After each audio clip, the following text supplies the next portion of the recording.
Welcome everyone to another one of our webinars on our series, Public Procurement Best Practices. Today, really excited about the topic we'll be covering. It's barriers to entry in government markets. We'll talk a bit about the topic and how it came about, but we have an exciting panel, a number of people that were able to join that I'm really excited to engage in a lively discussion. So without further ado, I'll just go ahead and jump to the next slide.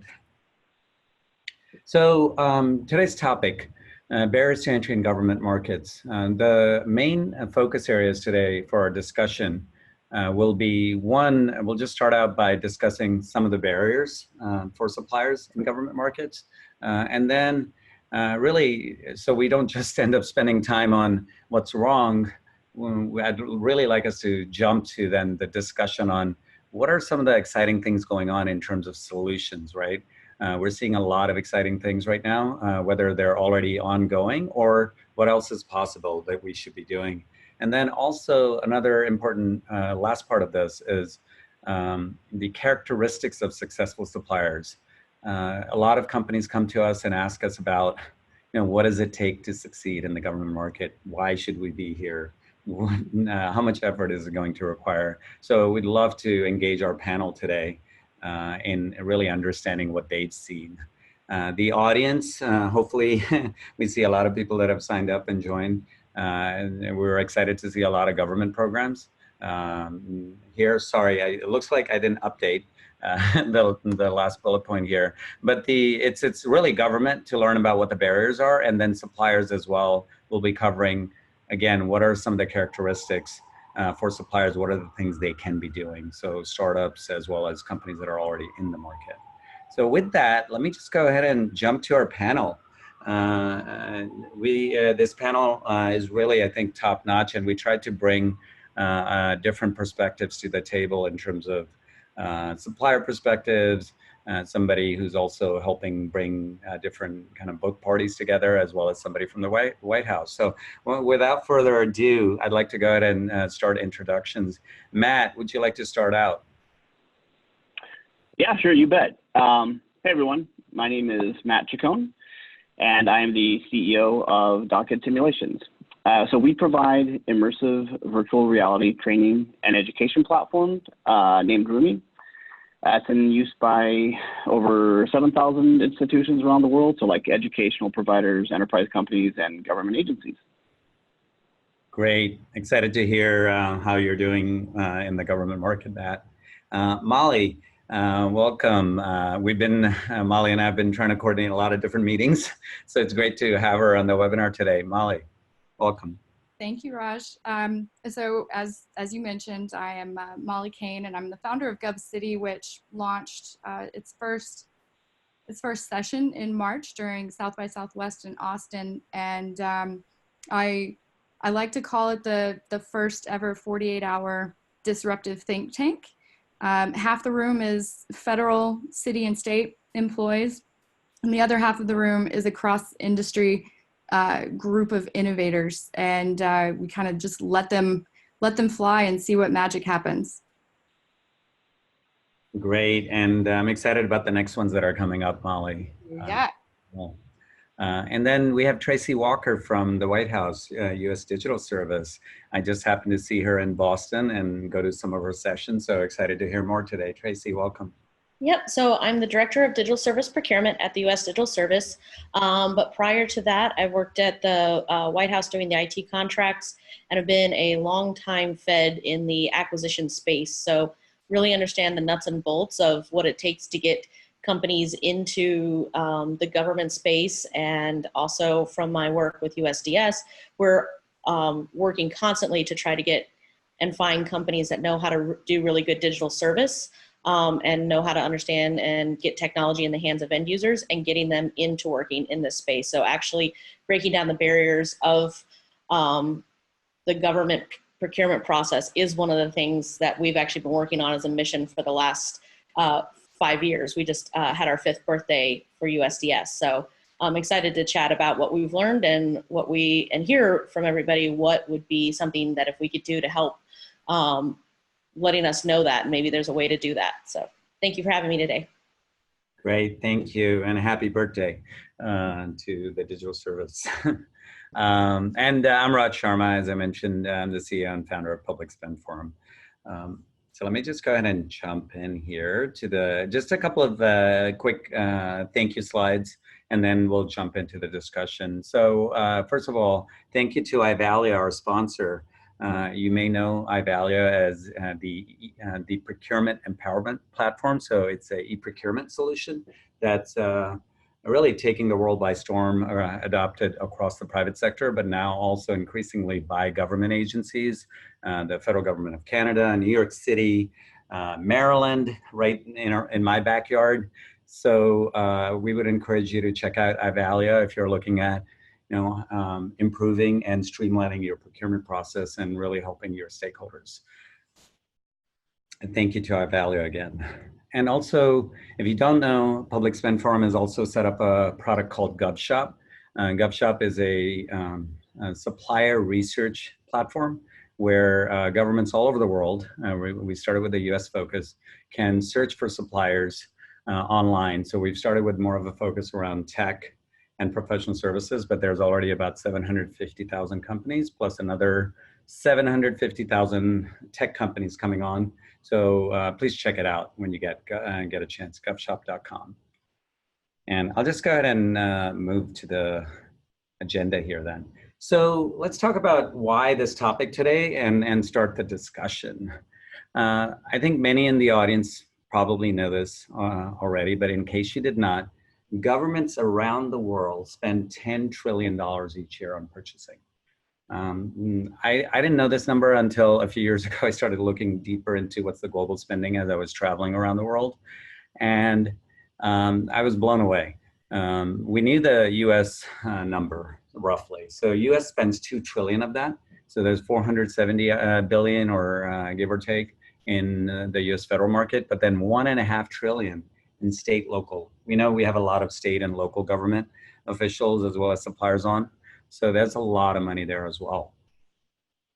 And 8 trillion across the world outside of US.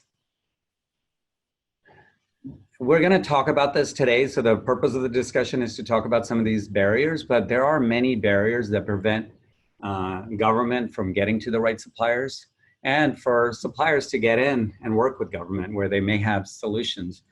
These are just some of the things that on this slide that we've highlighted through our research so far.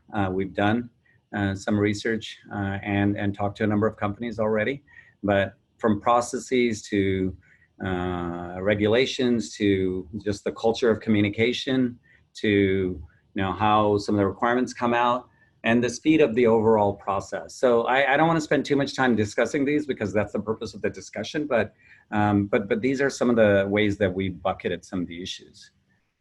So what we're doing then is today's webinar is part of the launch for our global study. If you're familiar with Public Spend Forum and how deeply we get into data, you know that we're very fact driven. So we know some of these issues and a lot of good people working on them.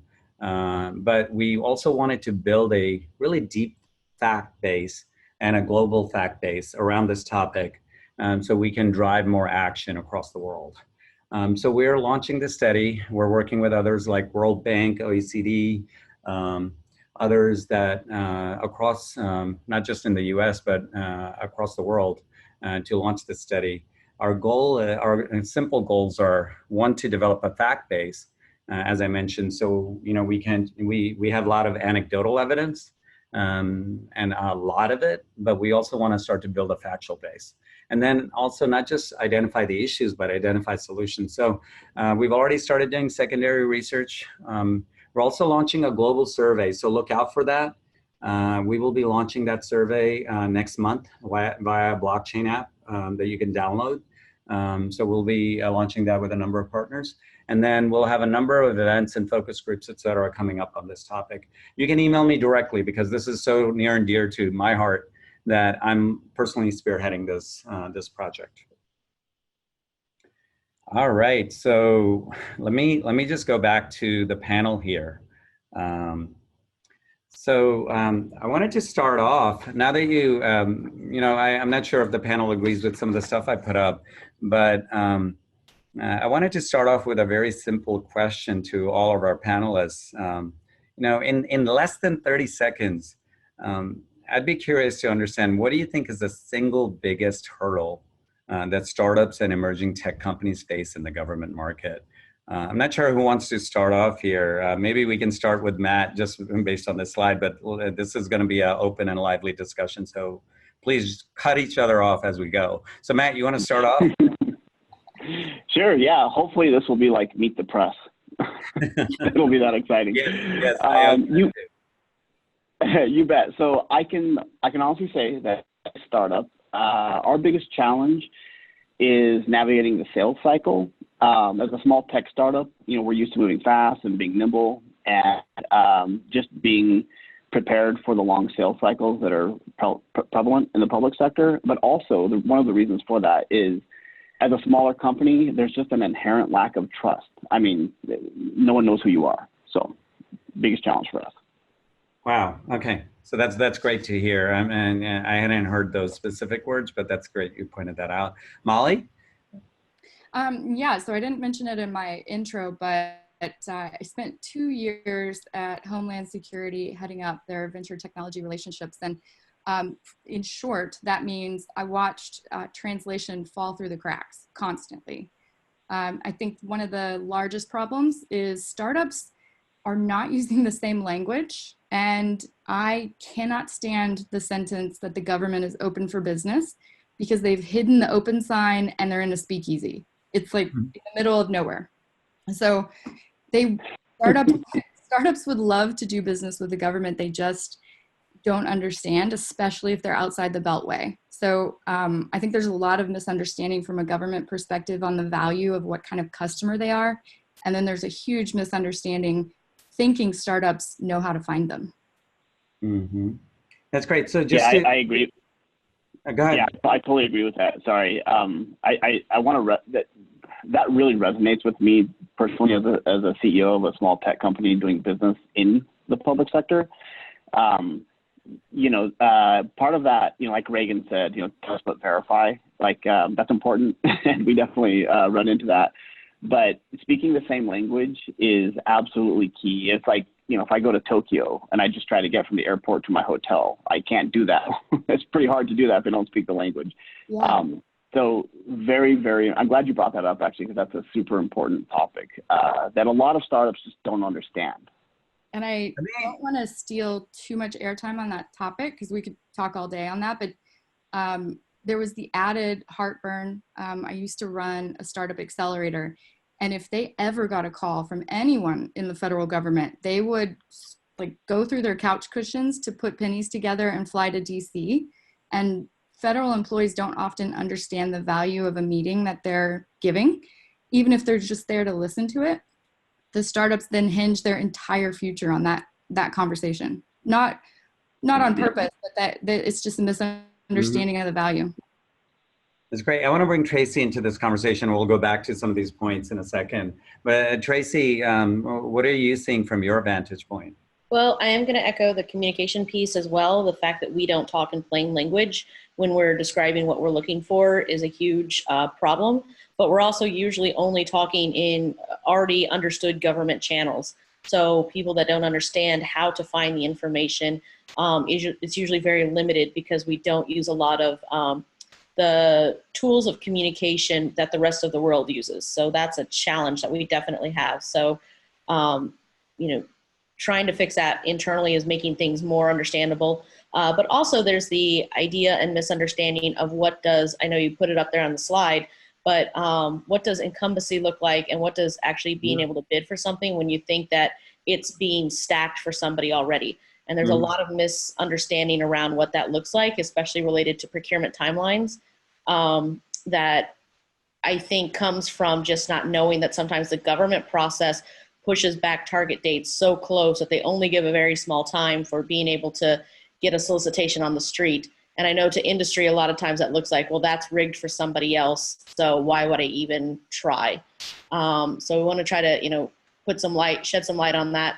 And I think also just not knowing where there's opportunities that are outside of contracts, specifically to do business with the government. So looking and seeing what is available outside of that. Yeah, that's interesting. You bring that up, the whole idea of incumbency. Maybe we can just start there. I'd like to just dig in a little bit in these areas that you highlighted. So Tracy, and anyone really, could you speak a bit more about that in terms of, are you seeing that? I know I've heard this also. I myself as an entrepreneur and somebody who's worked with the government and sold to the government. So yeah, absolutely. Whenever we see, I know when I saw some procurement and I saw some weird timeline on it, and the first sense was, wow, this is wired. Why? Let's not waste our time. What are potential solutions that you're seeing to kind of get around that? What can government do? I know there's a lot of government agencies on here. I'll go ahead and jump right in on this. So a couple different things, and that is doing a little bit of the homework related to the acquisition. If it's something that you're really interested in and you think you've got a good solution for, even though the timeline may be something like 3 weeks and you're going, that's ridiculous. At the same time, you may be able to put something together and get something in the hands of the government agency if you know that a couple things to look for. Is it the same contracting vehicle they used the last time? If not, that means it's not being, they're shopping around. How much time had been spent on delivering or getting a draft RFQ out? A draft RFQ is sometimes the government's best way to indicate that it's going to drop something as an official thing. So, taking the time to really look through those if people put them out there, or start asking for them earlier. If somebody says, hey, we're thinking about putting this out there, or they submit like a call for sources sought or something like that, just understanding that a lot of times in the back end, there's so much process that has to happen with the government side, so many reviews, so many legal checks, that by the time that all comes out of the solicitation deadline for the most part, especially when you're coming up to fiscal year end. So, if you're trying to, maximize on your potential, some of those might be a gamble to throw your hat in the ring, but now and then those will pay off. So really talking, looking at that and saying, not just assuming that it's going to be somebody that's getting a recompete and that kind of thing. Because government can't literally come out and say, hey, we are going with the incumbent and we are only doing this acquisition to do that. And likewise, we can't say we don't like our incumbent and so therefore we're doing an acquisition elsewhere. But there's ways and tips and tricks to kind of figure that out and read between the lines, especially if there's something you really want to provide and a solution that you want to put in. And at the end of the day, too, I know that there's a lot of money that goes into bid and proposal dollars, but looking for the ones that have, small requirements, that look for technical challenges, for white papers instead of large performance work statements or RFQ responses. Those are also ones to kind of look at to say they might not be as traditionally geared towards incumbents as other ones. Great. Anyone else on this same topic? Yeah, if I can actually add to that regarding the incumbency conversation, I can tell you that. So as a small startup, you have either a channel partner strategy or a market channel strategy, or sometimes even both. When you're doing business, when you're trying to do business in the federal government, we've learned that it is best to align yourself with a channel partner. So someone like Booz Allen Hamilton, ASAIC, similar partners like that. Develop the trust of an existing prime. It's not easy, but I think it's probably the most important thing you can do, because if you do that, you can actually, quote unquote, ride the contracts, right? Like develop their trust. They'll help represent you. They're an incumbent. They'll help with, identifying what a specific capability offering might even look like. And there's more detail within that, but I think right now that's what we've learned is a very important thing to do. Great. Yeah, no, that's sound advice. And I think also, Tracy, when you were mentioning kind of the small requirements, I'm wondering, is that an additional issue that you all see, that some of the requirements, I'm just maybe, I don't want to feed words, but sometimes I've heard like you look at some of these requirements and they're overwhelming, right? They're so huge and just overwhelming to even understand. Is that something that kind of government should be doing more of, or is that something you're seeing in the market, like these small requests?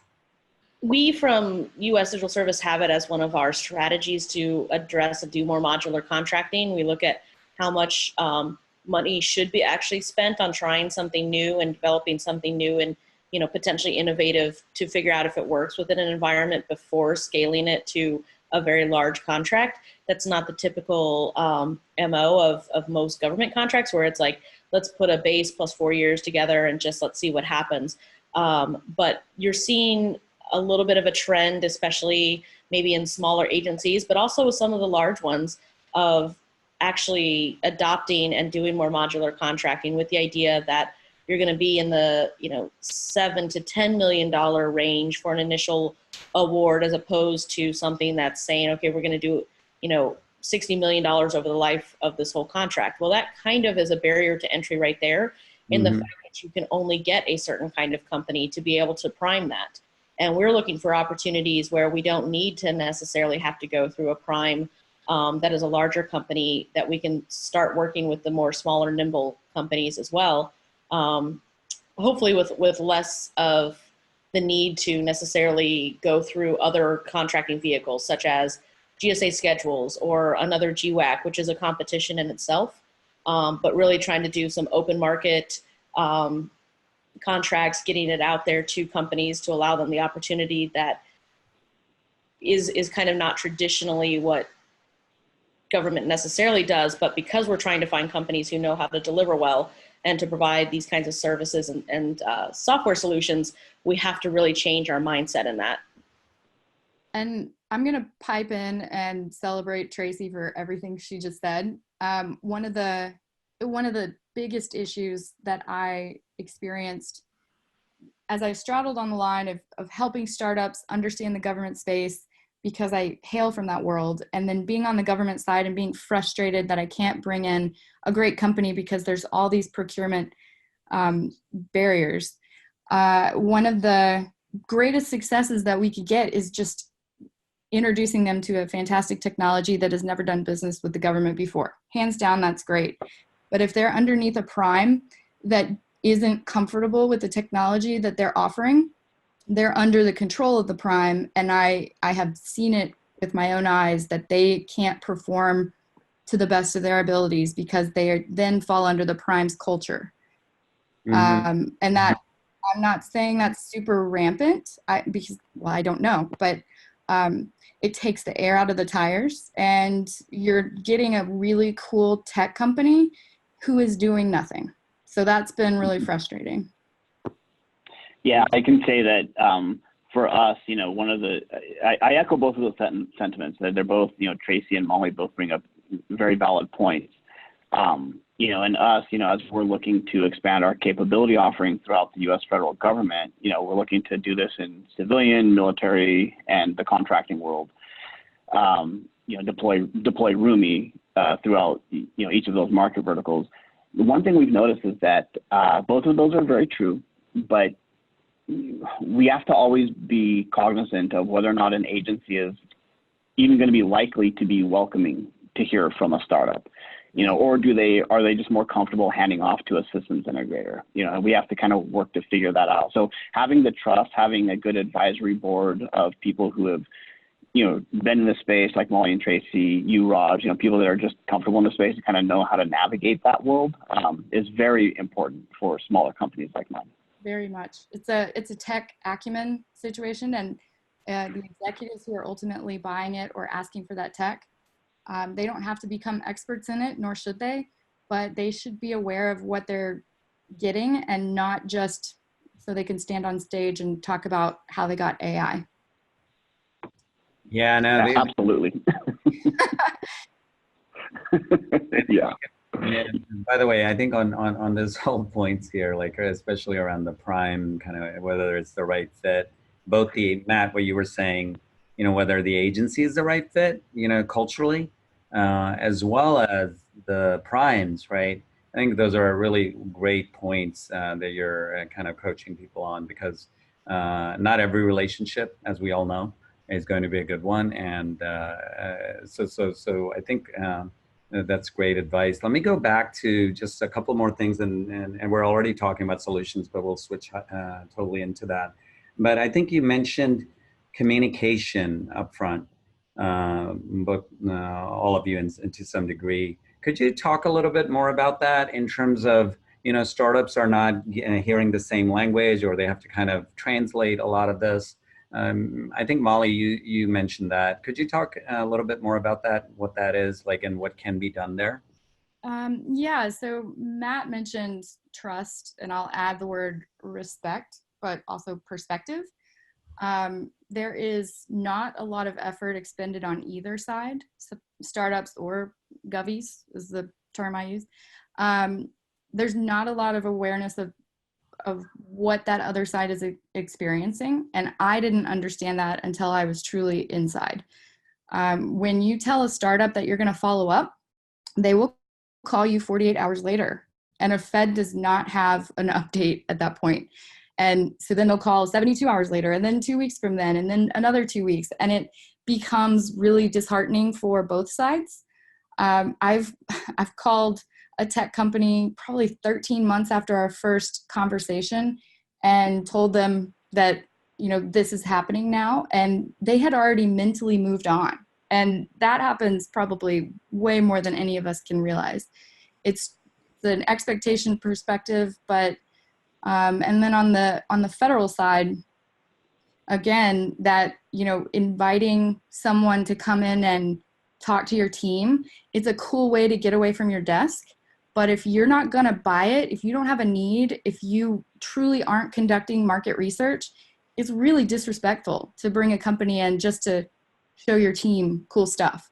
I know there's a lot of important meetings that happen from a learning and a lesson perspective. And there are so many emerging tech companies that would come in and teach about trends and here's what we do and that kind of thing. But a lot of them walk in with the expectation that they're going to get bought, and it doesn't go that way. Yeah, one thing, I just want to jump on the table in front of me and scream, preach the word, my sister. Who hit the nail on the head. I will say that as a company, one thing I've noticed is the bright, shiny object, right? So even outside of the public sector, talking to pretty much anybody, everyone, there's like the coined term of the day, quote unquote, the Bitcoin, AI, or whatever it might be at the time, ICO, cryptocurrency, everyone's trying to chase that. As a startup, it's important to be focused and not be the rabid dog chasing the little bouncing ball all over the yard, right? Like, if having that capability in your company makes sense, then do that. Don't shift your entire roadmap just to satisfy one meeting at the federal government that you believe may or may not result in some sort of liquidation event or acquisition or potential long-term contract. Because the reality is they may just be wanting to know, hey, they may have been tasked through, let's say it's some IDIQ that requires task orders. They may have just said, hey, bring in these companies doing these things because we just want to do some market research. So the company is important, not to shift your focus. And it goes back to, what Molly was saying about trust, and just making sure you maintain that. The other thing I'll say is, as a startup, 13 months in our world is a lifetime. That is horse and buggy. Like we're way beyond that now, and we follow typically Moore's law, where it states that technology improves around 18 months or so. We go through some order of magnitude improvement. So we need to be, as startups, we need to be very aware of, well, number one, that the scale of, let's say, the DoD or the federal government is very, very different than the scale of a smaller customer. And understanding that there will be delayed communication. And you need to be, don't put your entire business on this potential fun contract. Keep focused on your core business model, but try to move forward.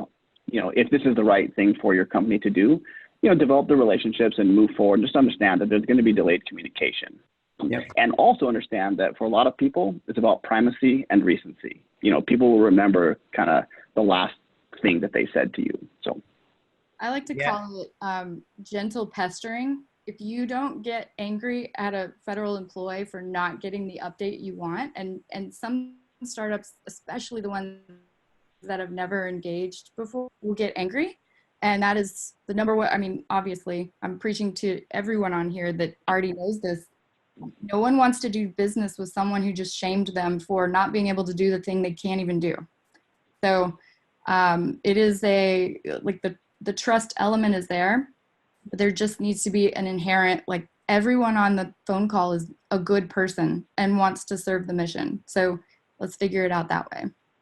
I would say other thing on that one, timing. From the month of July to September, unless you've got a true business need with the government, it might be best to hold off those kinds of calls until after the end of the fiscal year. And I think people are much more receptive to new opportunities and new communications at the beginning of a fiscal year, as opposed to the end when they're just trying to get stuff out the door, because they only have the time from when the budget is officially passed until that end of the fiscal year to really get things out. So understanding the budget cycle and how that actually affects the buying timeline is a huge thing as well. And it's not something that's just like an end of year or an end of quarter kind of thing. It is like, if that money doesn't get spent, it is lost. And so people are desperate to do that, which there are some opportunities where if you get the right phone call at the right time, but I would definitely say the gentle pestering can wait until October.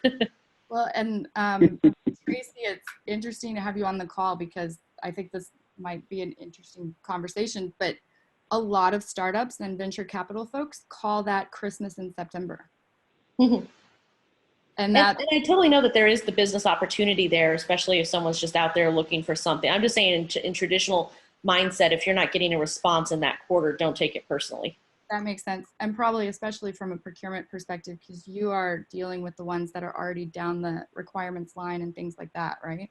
Yeah, for the most part, it's almost like when you buy tickets and you've bought your ticket way in advance and then you realize that they the last day of the show, they open up like all the front row tickets. So there is the ability to get the last minute deal sometimes at the end of the fiscal year, but I wouldn't necessarily put that as your business strategy. I agree with that. By the way, Molly, I call it pissing away a lot of money for the government. Let me just ask one more question and then really talk about some of the exciting things that are happening. You've already started talking about some of them, but I know there's a lot of state local people are on here as well. Any of you have any experience there or differences that you'd cite in terms of? I feel like most of the discussion points that we've talked about, barriers, et cetera, they apply across the board. They're not just unique to federal government, but I'm just curious from your vantage point. One thing I'll say is we do personally do business with, across the board, federal, state, local. One thing I've noticed that's pretty consistent, regardless of who you're doing business with, is, and this isn't relating to a prime, it's just, again, for me, my business is not built on transactions. It's built on trusted relationships, long-term trust relationships. So my advice is to find yourself a big brother or a big sister. And kind of the analogy that at like the federal level or the state level or wherever you're trying to do business in, because they can help you prepare for the prom, right? Teach you the dance moves, but they're not going to dance for you. That's up to you to do. But that's a pretty important thing for us to do. Mm-hmm. That's good advice. And then I would echo that from a federal employee perspective. There's so many brilliant feds who are not yet in this space, on like straddling the line of emerging tech and government. And it is the place to be if you want to be impacting the change in our government, city, state, or federal. So getting out there and just having conversations with feds who are doing that already, you'll learn a lot. I mean, Tracy sees so many different kinds of deals. She can be a big sister to somebody. it's, I think feds need to be learning what's happening tomorrow too, so they have that tech acumen as well. Yeah, Right. by the way, I've already added both of you as my big sisters. So just a heads up. We work a lot with state and local governments as well from the USDS perspective, because there are a lot of, beyond just the fact that there's digital service organizations standing up at the state level and at the local level, they do work with the same challenge. And that is the fact that we are stewards of taxpayer dollars and also have to engage with citizens. So our strategies and what we kind of do apply at those different levels. What the challenge sometimes is that you do see the same solutions being implemented or being looked at from state to state to state. And it's, you know, different implementations, different ways to do all the same stuff. And there's no real like way to kind of bring that as a holistic view together to say, okay, are we, you know, maximizing across all of the 50 states? But there is a lot of sharing, a lot of, because they have sometimes smaller budgets, smaller opportunities, different rules that allow for more flexibilities. So I definitely think that playing in the state and the local arena is a very good place to start as well. One of the things that they are doing more of than the federal government is something called no-cost contracts, where basically a company will make an investment in building a solution that's going to solve a state problem. For instance, let's say that you have a solution that can help a DMV, you know, process picture from a phone to getting your license printed, something like that. So like saying like, we'll do the investment initially to make this thing for you, and then we will just take profit off of how many people actually use the service. So it's administrative fee charge as opposed to a contract that's specifically with the state. And we're seeing a lot more states allowing for that in their procurement system to be something that you all might want to take a look at to say, is this kind of a model that we would potentially want to use? There's a few groups in government that have that authority to use it. A lot of it is based on how budget authorities work, but like recreation.gov has that same thing where you have to pay for a recreation, like a spot at a federal park. And the money that comes out of that goes to the profit of keeping up the system. So it's not profit, but it goes to the payment of keeping up the system for the company who's actually doing that. So I would say that those are some areas where you could maybe make some really good, you know, startup investments and figure out solutions for problems that states have, especially considering they're probably more close to home than anything you have to deal with on a day-to-day basis, because you also have to get a DMV, you know, ID or license or whatever state interaction that you might have or local interaction. Tracy, it would be great. We'll reach back out. Maybe if you have an example or two, we can share it with everyone, especially on the state and local side, so they can maybe talk to the right people and do it within their states. Let me just, there's a question here. I think I wanted to switch to just talking more about solutions. And I know we could just talk about this topic forever, but let me, there's a question here about basically multi-award cooperative contracts, which are similar to GWACs and others in the federal government. So it's just saying that state and local governments sometimes award broad multi-award cooperative contracts, just like, again, GWACs, et cetera. Are these kinds of contracts considered industry friendly, or do they create barriers?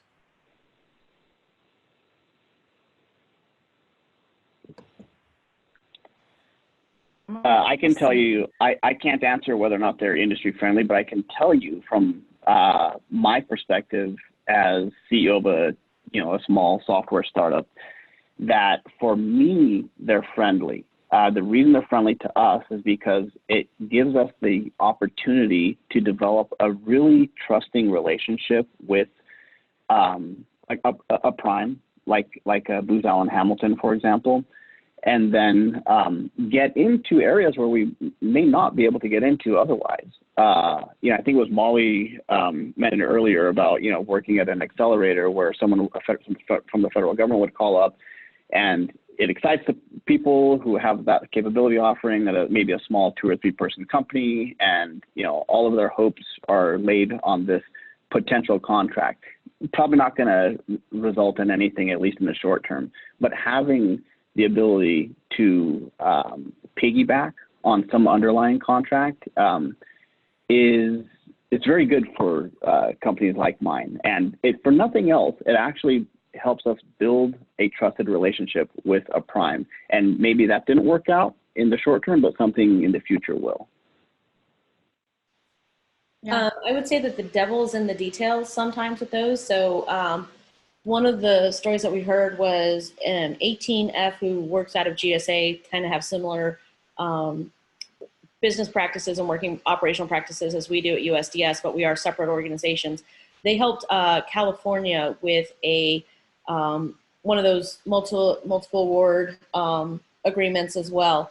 But one of the challenges is that they put in a requirement that all services had to be on site at the main office, and that was for all the contractors. And a lot of companies agreed to be on won the challenge, and then realized that was something that was buried in the fine print, basically. And the people who actually had to supply the teams to support the building out of that were challenged with the fact that they didn't have people that lived in that area.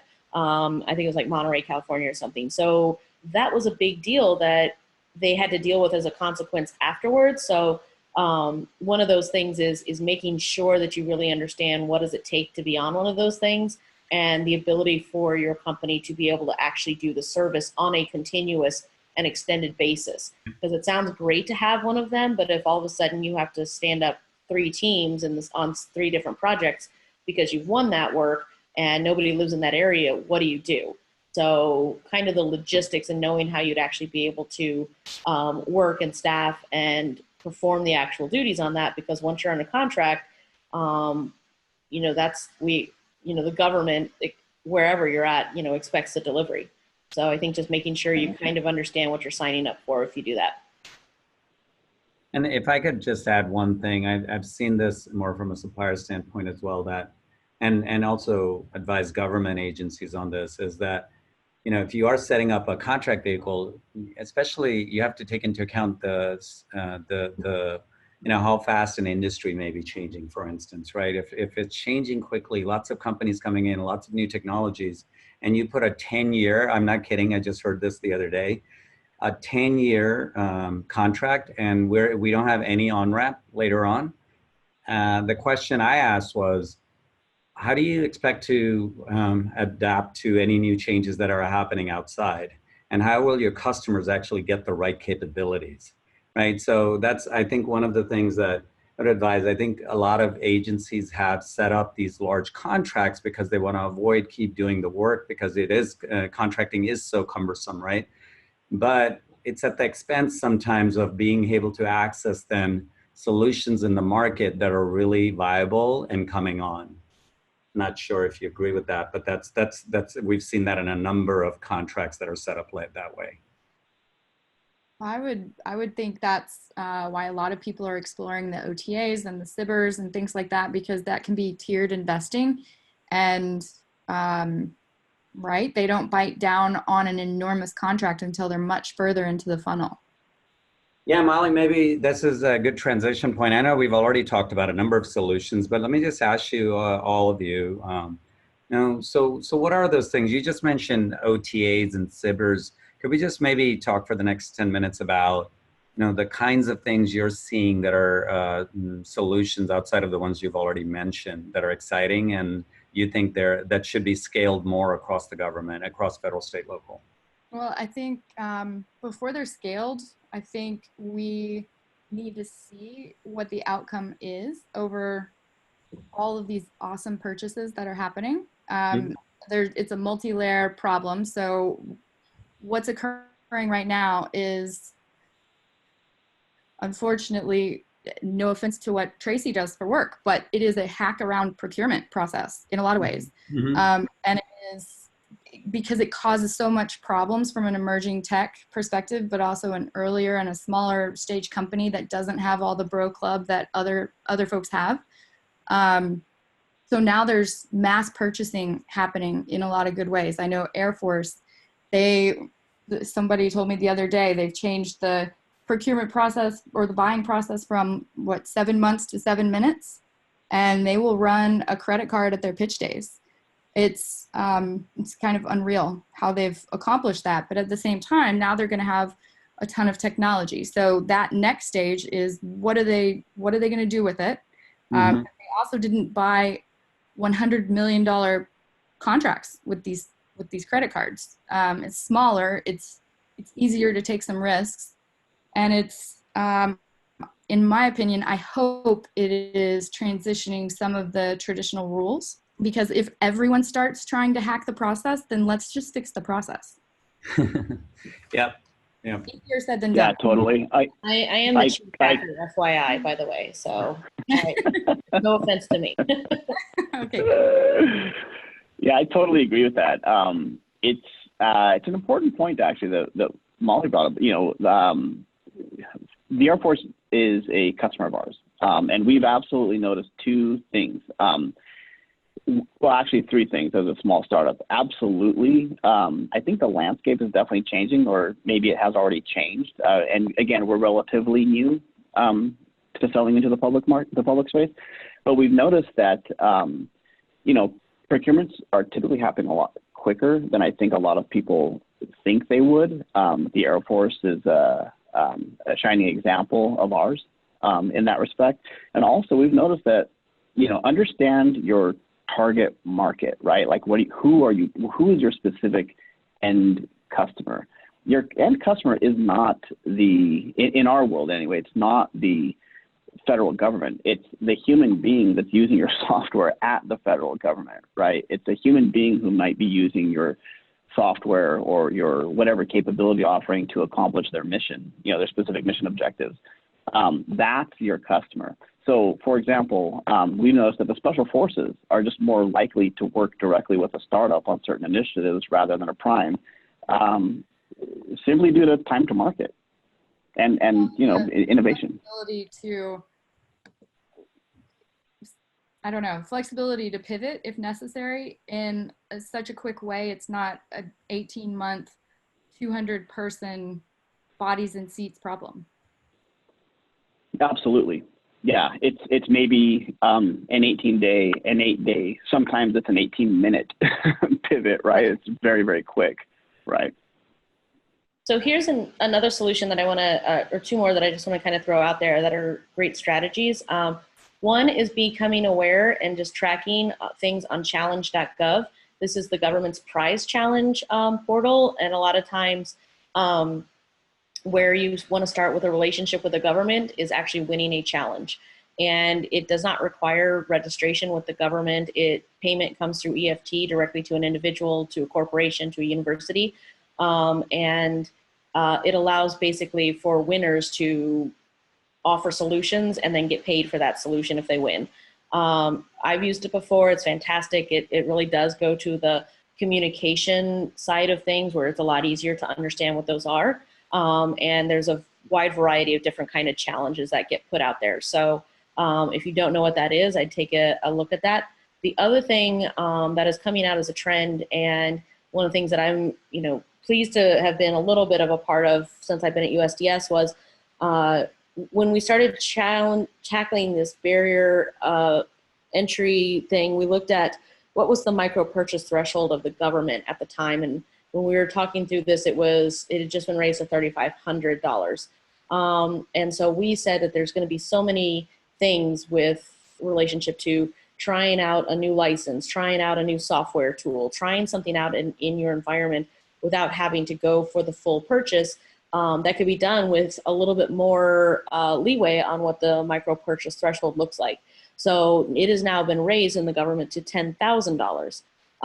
And that may not sound like a lot, but it's a wonderful way to get a toehold in the door. The Department of Veterans Affairs was using the $10,000 mark to do basically mini competitions for API strategies. If you go out and Google that, you can see where they used the VA micro purchase repo is what it's called. So actually getting a few acquisitions done that way. And there's also the concept that you could potentially package up something that you supply or a consultation that you supply in something that's a micro purchase and say, hey, we know we can't give things to the government for free, But for $7,500, we can come in and do a 2-day design session and help you maybe solve a problem that you're having that may lead to a further acquisition. But here, let us at least start a business or a relationship with you, where then the government doesn't feel uncomfortable with talking to you because you're technically being paid, and you get the opportunity to cover a little bit of your costs and also have a business meeting from that. We're kind of looking at those things. The term is being thrown around. It's called micro consulting, but it's something to kind of look into if you really want to get a toehold in the government. Honestly, I got to tell you, Tracy, that your comments right now are gold. Literally, for anybody listening, just that alone is worth the so-called price of admission for this webinar. The absolute gold. I'm so happy you thank you. I've been furiously typing away notes. That's like, yeah, that's great. I think Tracy, yeah, micro consulting, microservices. We've heard a number of these, but I can tell you, I have a really couple of good case studies of companies that just started out in the government, and they use that strategy to really gain a foothold really quickly. And now they're doing bigger work because they were able to prove themselves really fast. Well, and it goes in your past performance record. So if you're a company that doesn't have experience with doing business with the government, sometimes you can't get business with the government because you don't have experience with the government. So it's really a bad catch-22. Oh, wait, the government started the catch-22. There we go. All right, so. all of them. So this is a good way to get some actual past performance. Same thing with challenges as well. I would say one more potential strategy is that something we're doing with USDS a lot of the times is that when we go in and we build a solution, we also make sure that we build an API strategy in it so that there's a third-party API. So if you go into an acquisition and you see a perfect case for an API strategy and they're not actually talking through it, go ahead and try to get, if you're not necessarily going to be able to win the acquisition, get them to agree to implement a third-party API strategy so that you can start building out solutions on the other side of it. So one of the things we've just released and helped with CMS is the Blue Button API docs. We did that with the college scorecard, where we didn't want to be the ones who rank it, but people who were interested in that had access to that data. And so that's another area where you can do business with the government, but at the same time, not necessarily be under contract. So at least getting them to agree or working through the idea that you are a third party who'd be interested in taking their data and building out solutions. Great. I know we're coming up on 6 minutes, and I knew this would happen with this webinar, that we could easily have made this a 2-hour one, but just being mindful of time, we can stick around for a couple extra minutes, but I want to bring in a couple of questions here. One, Richard Pennington. Hi, Richard. Richard is well known in the state and local circles. And so he gave kudos to Public Spend Firm's workforce competency model, but he's asking you all, if you had to identify one weakness in public procurement workforce competencies that are cause of barriers, what would it be? Like in the sense of the human side? Yeah, so like what are potential skill set or competency issues that create barriers? Fear factor, number one, like saying it's not my job to do that one tiny little thing that might make Matt's life a little bit easier, and it's completely ethical and legal to do it. There's so many, and I have to give credit to so many feds who suffer every single day by getting shut down constantly on their own side of things. They then sometimes transfer it over to people that need their help. So I would say care factor and understanding the power of their role. You don't have to be an SES to change how business is done. And usually it's happening way, way further under that. So yeah, just caring and having a longer term strategy, and not just thinking about where your career is going to go, but rather, like, this is my role today. This is the seat I'm sitting in. What can I do? Yeah, thank you for saying that. Actually, I totally agree with that.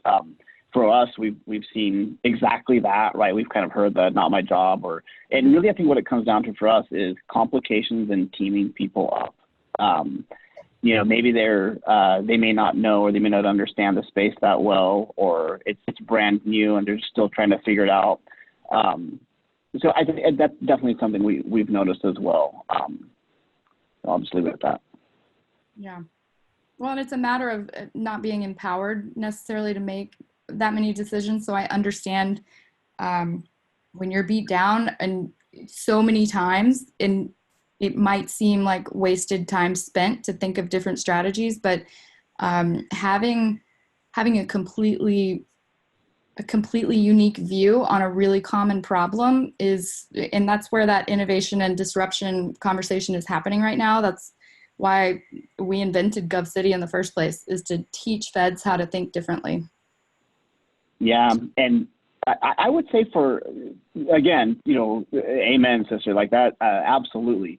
And one thing we've noticed in that kind of thinking differently and is being educated about the space. So we get contacted by people wanting to implement some sort of XR, extended reality capability, AR, VR, MR, whatever it might be.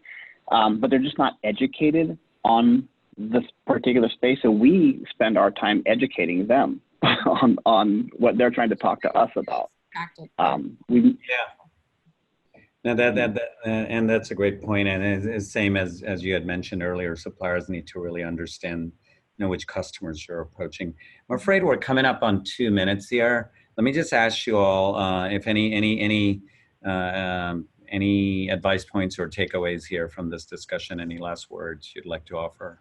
And there are a couple of questions, maybe we can stick around. I just want to make sure those people that need to get off can get off. So why don't we, who wants to start first? Molly. I'll start first. Oh. Okay, sure, yeah. Okay. Sorry, go ahead, Molly. I would say every single person that you're engaging with in the government or in the startup world means well, and every single person is engaging with it because they think that they can make an impact. So that perspective problem was something I observed all the time, and I would encourage every single federal, city, state, federal employee that might be on this call saying, we can't do that, or they'll say no, or I'll just get shot down. You are that obstacle for outside companies and for new ideas and modernization. And I was going to say, I'm not pointing fingers. Clearly I am, but you're a lot more empowered than you possibly can imagine. And then to the outside world, like emerging tech companies, if Tracy, me, and Matt put all of our ideas in a bucket, we would have like maybe 1% of what really is available out there. So it's a matter of following some of the industry leaders, some of the government folks that are outspoken. The innovation ecosystem is growing rapidly, and there's so many opportunities out there. So if you're pursuing one, you're not doing enough. Yeah, well said. I would also add to that and address the people from the startup community or innovate more smaller innovative technology companies. My advice to you is be coachable. You may know your business very, very well, but you don't know everything, and you certainly probably do not know how to navigate doing business throughout the federal government or the DoD. Even if you do, you may not know how to navigate that particular customer's business or understanding their pain points. So understand their pain points, be coachable, try to provide an ideal experience. And then I would also just add on the flip side of that coin, for the people that we do business with is, I would ask that, be respectful of our time and our funding. We don't have the funding of the federal government or a lot of government agencies. And a lot of us are looking to, we have very controlled product development timelines and business and capitalization timelines. So what I mean by that is it's not a disparaging comment to be respectful of us. What I literally mean is be cognizant of who you're doing business with. They're small? Are they too small? Can they grow? Can they scale to what you need? So. Great. And Tracy? So I would, familiarize yourself with kind of what I call your buyer intelligence. With the groups that you're working with, are they asking about needing you to help them solve a problem, or are they already decided on a solution and they're just asking you to build it? That is something typical to the government that we do a lot of. I'm not sure it's just a government problem, but just in general, have we pitched at what our problem is and then need you to come in and help us? That really is the areas and the groups that you should be focusing on working with, because they're going to be way more open and innovative to saying, we've already defined what our solution is, now just go build it. The other thing that I would say is making sure that, sorry, I lost my train of thought, that you do defend your community as well within this space, as being startups, as being new entrants to the government. There are groups out there that are actually championing this and trying to come together as a group to kind of battle or at least level the playing field between those who know government and those who know how to deliver service.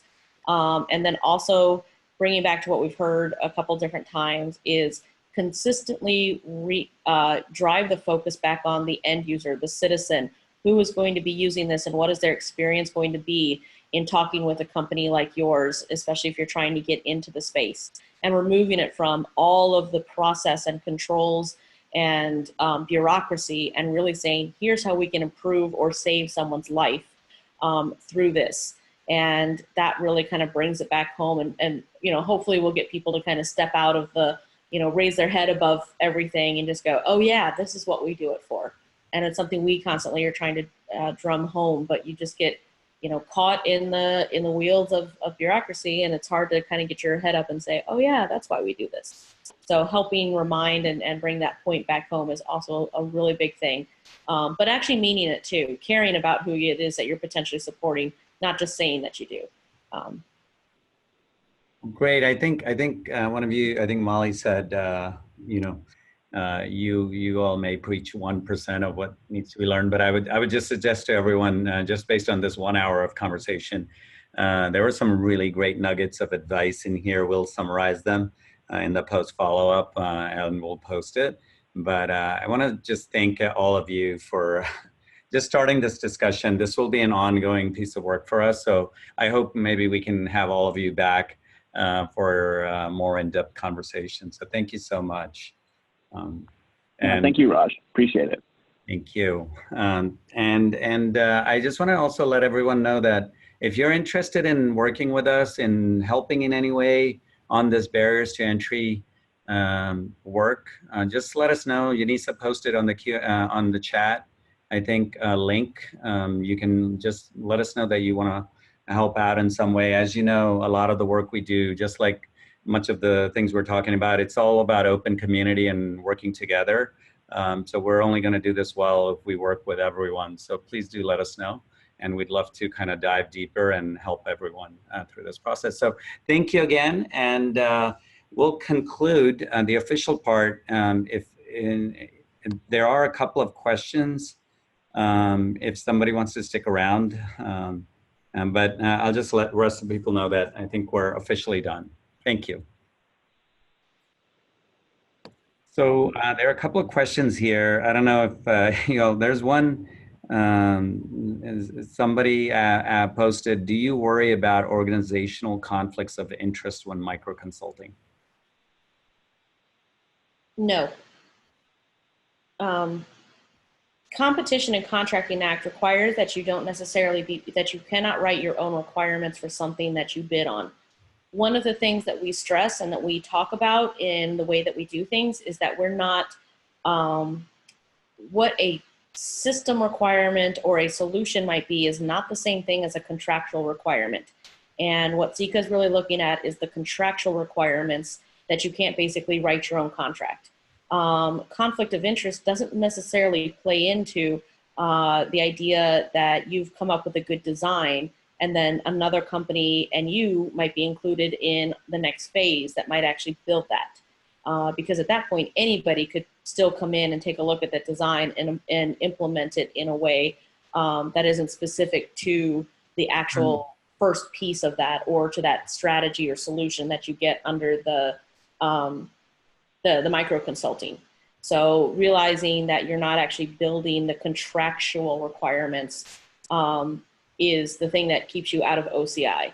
Now, of course, a contracting organization could theoretically build that in and just not necessarily appropriately do it correctly. But that's where that would be one of the answers that I'd give back and say, no, we're doing a technical solution, not the contractual documents itself.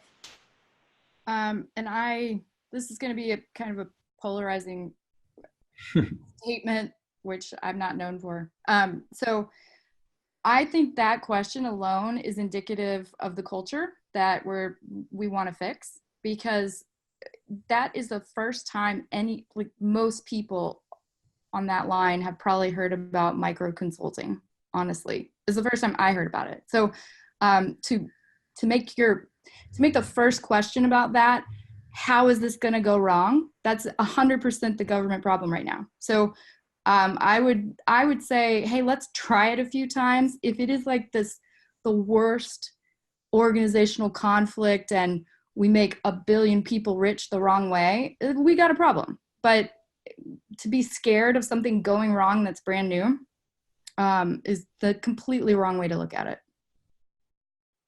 Yeah, I actually echo that as well. I mean, when Tracy brought up micro consulting and the microtransactions, it was literally the first time I actually heard that as well. Awesome. Because I've been doing, I mean, I've been working in this space for over 2 years now. And I would be surprised if the people I've been working with even know those terms in the U.S. federal government. Sorry, go ahead, Molly. Oh, I was going to say, so the first, U.S. Digital Service is known for breaking through some cultural norms. So, I mean, that was a great nugget that she gave us. So I would say, let's try it before you think it's going to go wrong. I know so many feds waste time trying to stop something. And I think if I was going to add that if I'd rather make a mistake on a $10,000 award than a $10 million or $100 million, which seems to be okay a lot of times culturally. That's what we've seen. Yeah. It's okay to make Yeah, that is actually a really big thing, that brand new ideas, especially the tiny ones, they suffer the fate of what the big ones should have, because it's a bunch of people who have seen really bad, huge projects, and new ideas are scary little monsters. And so they always get stopped. And I really want to see that shift in a major way. Yeah. And there's absolutely. one question. I am trying to decipher it here. Because of, more commercial products or products that are being categorized as commercial, let's say they're not government specific, like in defense, for instance, that are designed specifically for defense. So commercial items. Is there room for fewer formal competition requirements for some products and services because they're more commercial items?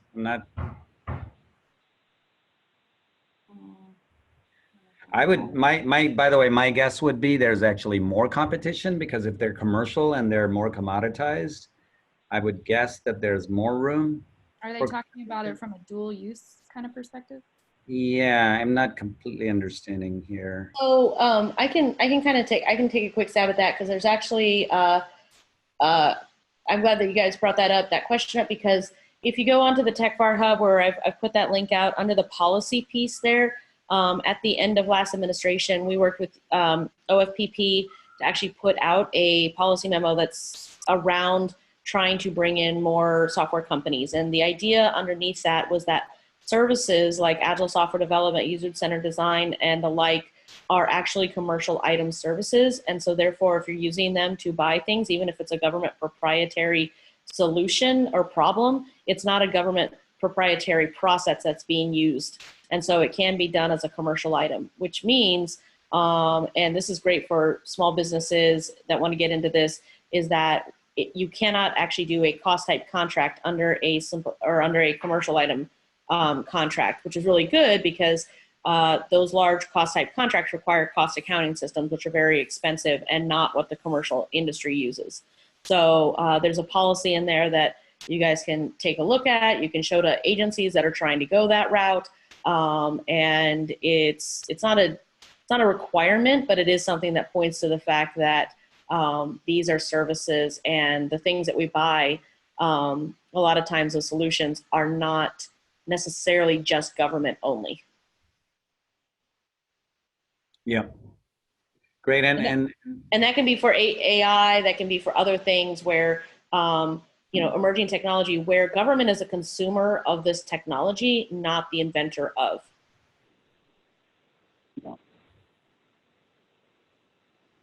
Great. Well, yeah, I agree. Go ahead, Matt. No, I was just agreeing, you know, paying attention to contract language and how it's written, you know, looking at teaming regulations, like focusing on server side. So it's important. And that's why I wanted to go back to, you know, aligning yourself with a trusted big brother or big sister is very important for exactly this reason. Well, great. Well, I want to conclude on that note and just remind everybody again that this is just the start of our work. And, you know, if you'd like to get involved in any way, let us know. We're really excited about it. And thank you again to our panel. And we hope to have you on again soon. Thank you, everyone. Thank you, Raj. Thanks, everyone. Bye, guys. Bye-bye.